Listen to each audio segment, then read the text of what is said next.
akanya umuntu wese gufungura ibitangazamakuru hirya no hino ku isi ari kuhitabona ko nta kindi kiri kuvugwa usibye y'isi yose. Ya gatatu ishobora kuba yatangirira hagati ya Pakistan n'Ubuhinde.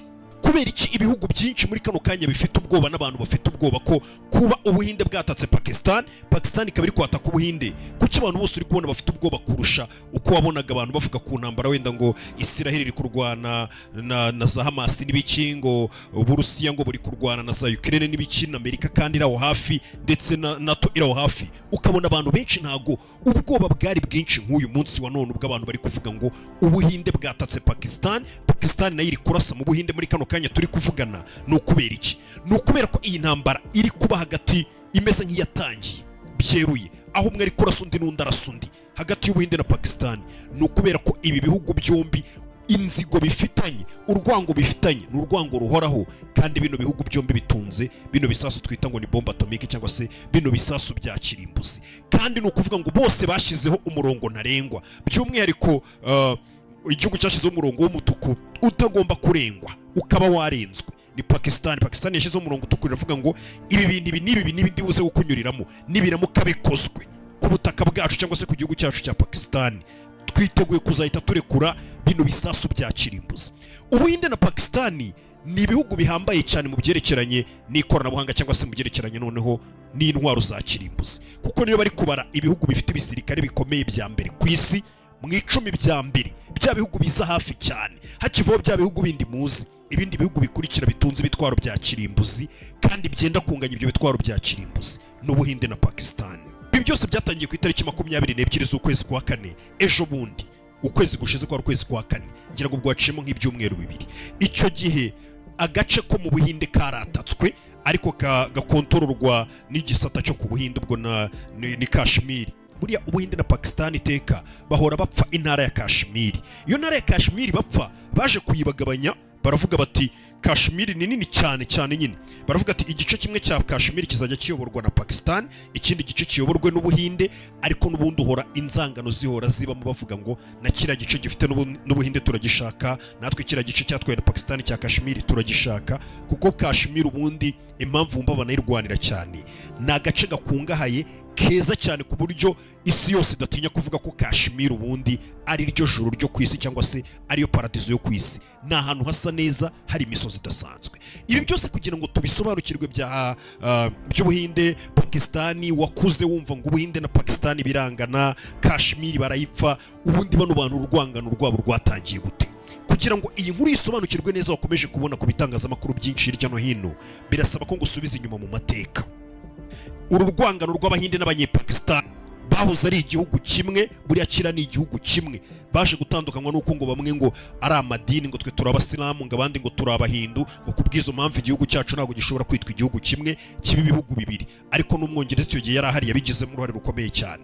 Ikigiye gukorwa rero ni iki? Kugira ngo usobanukirwe intambara ya Pakistan n'Ubuhinde uri kubona muri kano kanya hahiye hagurumanye, birasaba ko mbanza nkagusubiza inyuma mu mateka tukareba Ubuhinde, inzangano n'intambara bagiye barwana na Pakistan, ninde wiyenzaga, ninde mubi, ninde ukunze kugaruka ku bikorwa by'iterabwoba, ese ninde ushyigikiye undi. Ikindi kintu ugomba kumenya, Ubushinwa intambara bwaje kuyigaragaramo ko buri mu babiri inyuma bitewe n'ibibazo bagiye bagirana na Leta Zunze Ubumwe za Amerika.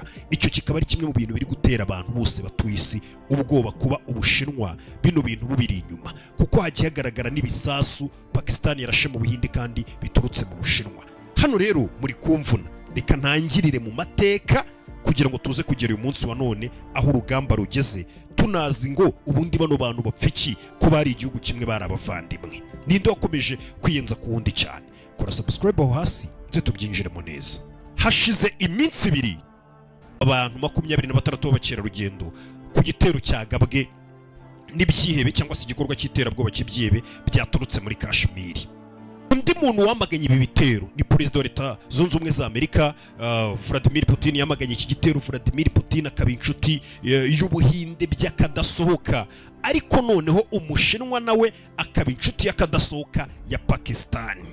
Gusa nanone ikintu kibabaje muri ibi byose cyangwa se kiri kudutera ubwoba twebwe nk'abari mu Rwanda, abari muri Afurika n'abari muri Amerika mudukurikiye, abari i Burundi n'abari ahandi hose, ni ukubera yuko kuba ibi bihugu byombi byarakaranije biteye ubwoba. Kugira ngo wumve neza aya makimbirane hagati ya Pakistan n'Ubuhinde, iyo bavuze ngo ibihugu bya mbisi bibitse ibisasu bya kirimbuzi mu bubiko bwabo, habanza Uburusiya. Ku mwanya wa mbere muri Uburusiya bubitse ibitwaro byinshi bya kirimbuzi kurusha ibindi bihugu ibyo ari byo byose, bya bisasu nyine bishobora kwangiza isi burundu, isi igasibangana n'abatuye isi bakaba bashiraho. Habanza Uburusiya, hagakurikiraho Leta Zunze Ubumwe za Amerika ku mwanya wa kabiri, hagakurikiraho Ubushinwa ku mwanya wa gatatu, hagakurikiraho France ku mwanya wa kane, hagakurikiraho Ubwongereza ku mwanya wa gatanu. Imyanya itanu. Ku mwanya wa gatandatu hahita hazaho Ubuhinde, ku mwanya wa karindwi hakahita hazaho Pakistani, bakwereka ko barushanwa ibitwaro bya kirimbuzi bike cyane. Ngira ngo uri kumva ko bino bihugu ko ari bibiri bihanganye, ni ibihugu biri mu myanya irindwi ya mbere ku isi mu bitunze ibitwaro bya kirimbuzi. Bivuze ngo n'abantu bashobora kanya kariko kose gutuma ikibuga cicurika, intambara y'isi yose ukabona iratangiye. Iyo mpamvu y'Ubuhinde na Pakistani byafatanyemo, abantu bose bagira ubwoba, abayobozi bose bo kwisi, kuko bazi ko Pakistani bameze nk'abasazi.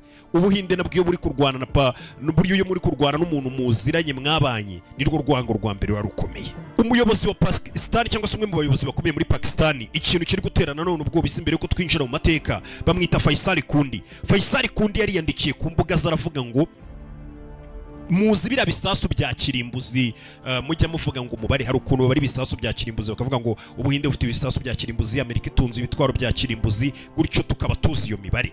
Uyu muyobozi muri Pakistani yagiye kuri televiziyo mu minsi ishize aravuga ngo ibitwaro bya kirimbuzi byinshi ntago ari byerekanwa mu mibare mu bitabo no ku mateleviziyo, nibiba biri mu bubiko wibitseho uzi kuzashyira hanze, nta n'umuntu uzi umubare w'ibitwaro bya kirimbuzi ubitse.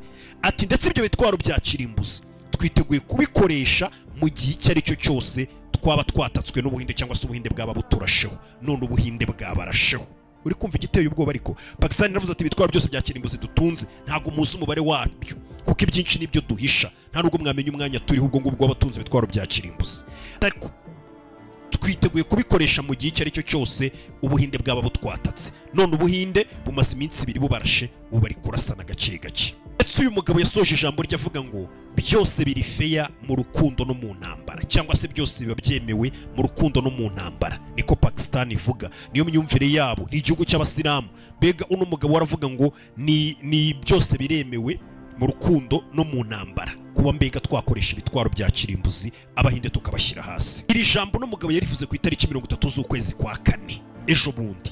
None uyu munsi itariki turi, Abahinde bamaze kurenga uwo murongo, koko batatse Pakistani. Harakurikira iki? Ikindi kintu giteye ubwoba kuri iyi ntambara kinahambaye cyane, ni ukubera yuko iyi ntambara yenda kumera nk'izindi ntambara zagiye ziba kera, ugasanga intambara z'isi yose igiye kuba ubundi ukuntu bigenda bitangira, usanga ari akantu gatonya kabaye, igihugu kimwe kigashondana n'ikindi, ikindi gihugu bawubanye neza kikaza kubatabara, nacyo kigatabaza ikindi bawubanye neza, ibihugu byinshi bigiye bibanye n'ibyo biri guhangana bibanye neza, bikagenda byisanga muri iyo ntambara, bikaza kugeraho byitwa ngo ni intambara y'isi, bitewe n'uko ibyo bihugu byose biri kurwana bifite ibindi bihugu by'ibihangange bibishyigikiye.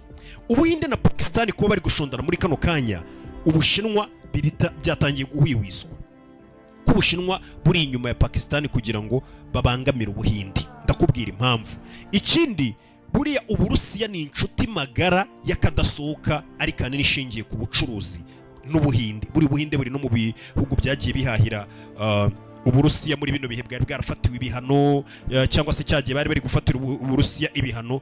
Ubuhinde buri mu bantu bakomeje guhaha neza cyane ibyo bahaha mu Burusiya, ku buryo Uburusiya n'ibindi bihugu byagiye buhahira butigeze bugira ikintu kibuhungabanya.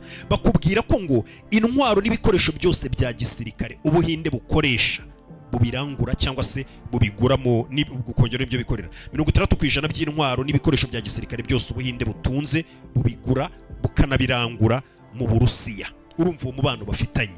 Bakubwira ko peteroli, ibikomoka kuri peteroli cyangwa se amavuta muri rusange, amavuta 40% Uburusiya bugurisha, nako Ubuhinde bukoresha 40% buyarangura mu Burusiya. Kandi Ubuhinde uzi ko butuye n'amamiliyari, bivuze ngo ni igihugu gikenera peteroli nyinshi n'amavuta menshi, ayo yose 40% bakoresha bajye kuyarangura mu Burusiya. Muri make wavuga ko umukiriya wa mbere w'imena utuma Uburusiya buba bumeze neza uzana amafaranga menshi ku Burusiya ni Umuhinde. Bivuze ngo Uburusiya buri inyuma y'Ubuhinde 100%. Iki gitero kikimara kuba cyari giturutse muri Pakistan kigakubita Kashmir, igice kiyoborwa n'Ubuhinde, mu bantu ba mbere bamaganye iki gitero cy'iterabwoba cyari giturutse muri Pakistan, aba mbere bacyamaganye ni Vladimir Putin avuga ati twifatanije n'Ubuhinde, ibi bintu turabyamaganye byakorewe Ubuhinde. Nanone akandi kantu ngira ngo utekerezo muri kano kanya kari gutuma abantu benshi bavuga ko Ubushinwa bino bintu bubiri inyuma, nubwo Ubushinwa nyine butabivuga cyangwa se n'undi muntu wese ashobora kuhita bitekereza muri kano kanya. Iki gitero cyatumye ino ntambara itangira hagati y'Ubuhinde na Pakistan. Iki gitero cyabaye ku itariki 22 kigabwe n'ibyebe byari biturutse muri Pakistan ku itariki 22 z'ukwezi kwa kane. Iki gitero kikimara kuba byahuriranye nuko nyuma y'iminsi 3 gusa, ubwo ni ku itariki 25, ikigo cya Apple nyine gikora ano matelefone mubona y'ama iPhone n'ibindi byose mubona bya Apple, zino brand zose za Apple, buriya ni ibintu bibanza bigatunganyirizwa mu Bushinwa. Mu Bushinwa niho babikorera, bikoherezwa muri Amerika bagashyiraho brand bakabishyira ku isoko.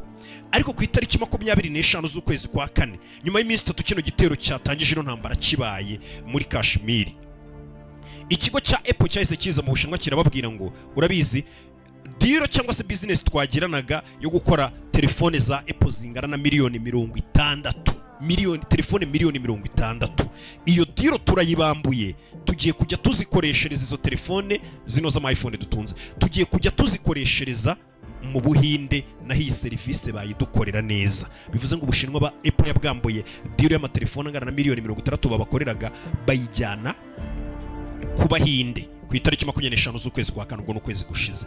Hashize iminsi mike, HP, Dell nabo bahise baza, ibyo bigo bahise baza mu Bushinwa, barabwira ngo natwe ibyo mwadukoreraga ibyo bikoresho byose bya electronic bya HP na Dell tubikuye mu Bushinwa, iyi deal tuyijyanye mu Bahinde. Bivuze ngo Umushinwa yari afitiye umujinya Ubuhinde. Urumva umuntu, abakiriya bawe batangiye kuza bakakwambura deal zose bakoreraga bakazishyira ikindi gihugu, icyo gihugu ntago wabura kukirakarira. Bamwe bagatangira gutekereza ati ese byarakaje Ubushinwa buhita noneho bubwira Pakistan ati twebwe noneho tunabari inyuma, dukomeze noneho Ubuhinde tububuza amahoro, kugira ngo bya bihugu by'umwihariko ubwo Leta Zunze Ubumwe za Amerika n'ibigo byayo byatwambuye business twabakoreraga bakayishyira Abahinde, kuko Abahinde nabo bakora nkatwe, noneho basanga icyo gihugu kinarimo intambara kitameze neza, bifuze kutugarukira babone natwe ubushobozi bwacu, ariyo mpamvu tugiye gukomeza kuba turi inyuma ya Pakistan. Ayo makuru ntago aremezwa, ni kwa kundi nyine muba murebera ibintu mukavuga ati bishoboka ko ariko bigiye kugenda. Bitewe n'iki, ibisasu byarashuye umunsi mu Buhinde bivuye muri Pakistan, birashwe na leta ya Pakistan, byari ibisasu bifite brand yo mu Bushinwa, byaturutse mu Bushinwa, byakorewe mu Bushinwa. Gusa nanone ahangaha niyo ngiye kuba mfatiye pause gatoya, ngira ngo nabanje gutinda muri ibi bintu biri kuba muri kano kanya, ariko n'ubundi ndibuze kubigarukaho nyuma. Ariko reka tugaruke kuri ya mateka nakubwiraga. Ubundi kubera iki Ubuhinde na Pakistan bangana cyane kuri uru rwego? Kuki twese twakuze tubyumva ibyo bintu ko Ubuhinde na Pakistan ari nk'injangwe n'imbeba bangana ku rwego rwo hejuru? Ibi byatangiye ryari? Ibi byatangiye mu mwaka wa 1947